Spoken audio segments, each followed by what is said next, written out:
E aí, tudo bem?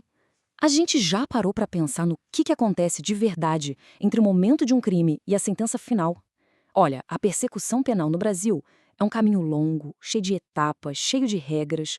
Hoje, a gente vai desvendar juntos esse processo, sabe? Desde a base, a filosofia por trás de tudo, até as investigações que vão, no fim das contas, definir o destino de um caso. Bora começar?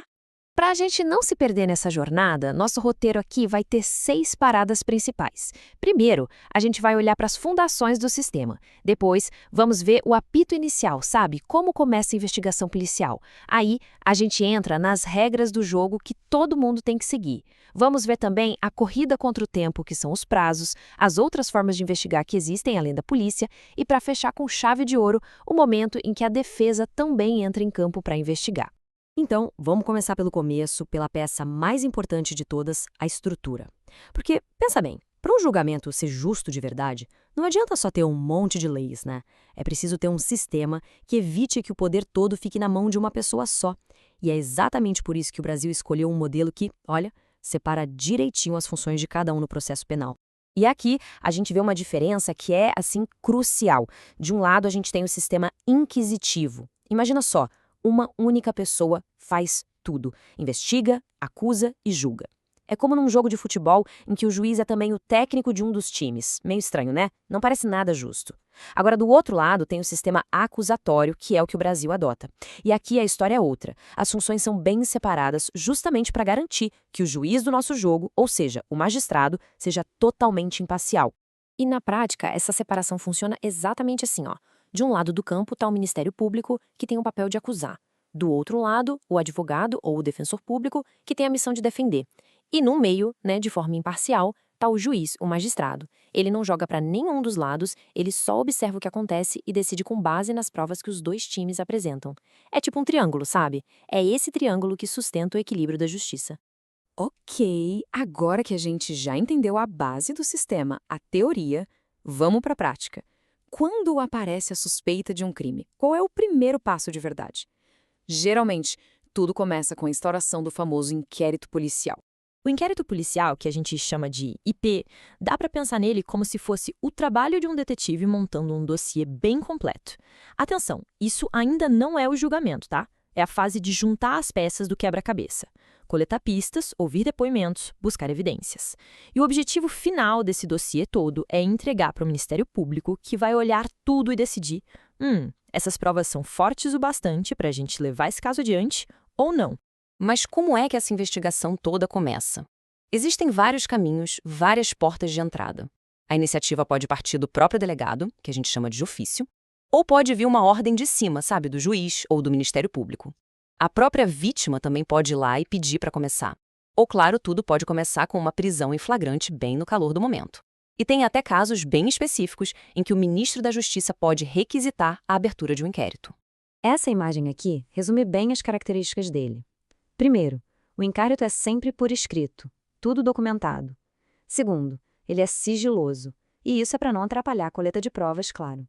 E agora vem um ponto que é fundamental. Ele é inquisitivo. Ué, mas a gente não falou que o sistema é acusatório? Pois essa é uma exceção temporária. É que nessa fase o foco total é na investigação. Por isso, o poder fica todo concentrado no delegado e ainda não tem aquele debate entre acusação e defesa, sabe? Esse confronto. Isso fica para depois. Beleza, já entendemos como a investigação começa. Mas agora a gente precisa falar sobre os limites. O Estado não pode sair fazendo o que quer de qualquer jeito. A Constituição está aí para isso, funcionando como um manual de regras, quase um escudo mesmo, que protege todo mundo e garante que esse jogo seja jogado de forma limpa. E existem 3 pilares que sustentam tudo isso. Primeiro, a presunção de inocência. A regra é clara, todo mundo é inocente até que se prove o contrário. É a acusação que tem que correr atrás e provar a culpa e não o contrário. Segundo, o contraditório. Isso quer dizer que tudo que a acusação apresenta, a defesa tem o direito de rebater, de contestar. É um diálogo, não pode ser um monólogo. E por fim, a ampla defesa, que é o direito de usar todas as ferramentas que a lei permite para se defender. E essa ampla defesa se divide em 2 partes. Tem a autodefesa, que é o direito do próprio réu de participar, de falar, de dar a sua versão dos fatos no interrogatório, por exemplo. Mas, veja bem, é um direito, não uma obrigação. Ele pode muito bem escolher ficar em silêncio. Agora, a defesa técnica, essa é outra história. Ela é feita por um profissional, um advogado ou defensor, e é obrigatória e irrenunciável. O sistema parte do princípio de que, sem alguém que impende das leis, a balança penderia para um lado só. É uma garantia de que a disputa vai ser justa. Ok, e agora vamos falar de um fator que é importantíssimo na justiça: o tempo. Uma investigação não pode se arrastar para sempre, né? Principalmente se tem alguém preso esperando. Por isso, a lei coloca um cronômetro na mão de todo mundo e estabelece prazos bem rígidos. E a regra geral é bem direta. Se o investigado está preso, o relógio corre muito, mas muito mais rápido. A polícia tem só 10 dias para fechar a investigação. Agora, se a pessoa está solta, esse prazo sobe para 30 dias.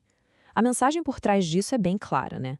A liberdade de alguém é coisa séria e o Estado precisa ser super ágil quando tira isso de alguém, mesmo que temporariamente.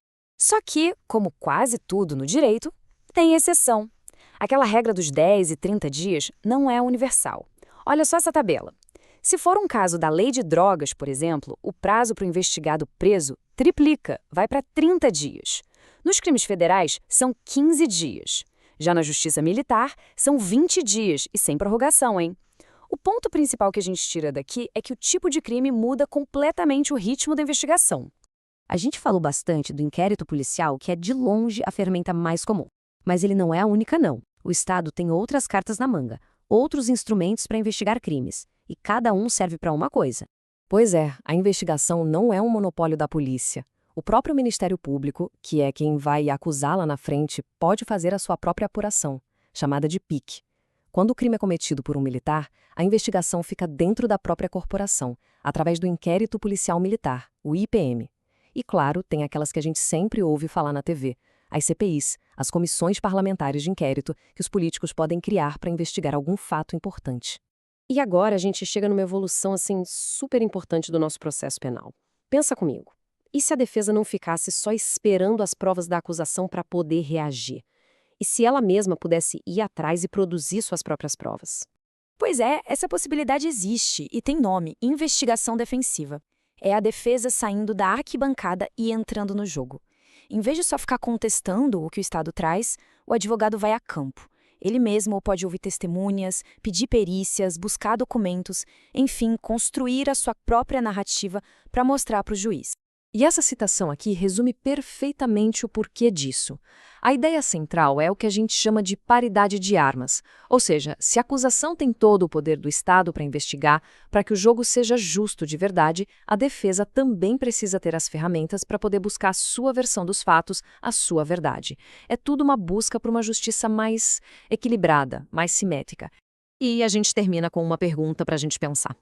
Será que, com a defesa também investigando, com mais ferramentas à disposição, a balança da justiça finalmente encontra o equilíbrio perfeito? Ou será que isso acaba criando novos desafios para o sistema? Bom, o debate sobre isso está quente e, com certeza, está moldando o futuro do processo penal aqui no Brasil. Valeu por acompanhar a gente até aqui.